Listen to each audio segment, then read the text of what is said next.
Okay, friends, now I want to talk about those things that we hold on to in our cupboards that we think someday I want to use this or someday I might need it.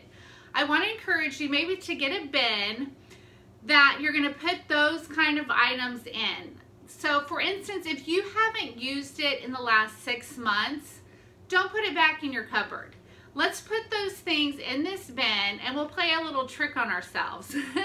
Put it in the garage and then say this time next year, pull it out again. If you haven't missed the items, thought about them, needed to use them, you probably never will. So then you just take that bin to Goodwill because there's somebody out there who will use it. Another thing I do for myself is those items that I keep thinking, oh, I really like this, that maybe I'll use it, is I imagine in what situation I would use it in. So if I'm thinking, oh, if I had a special occasion or if I invited guests over, I'd use it. And a lot of times when I imagine that, I realize, oh, I wouldn't actually use it then either.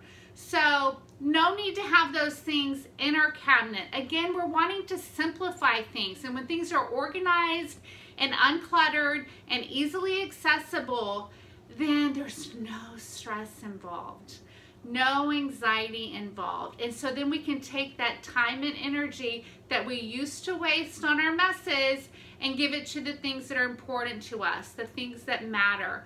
And you can take the Holy Spirit along with you in this process. Ask Him to help you let go of those things that you need to let go of.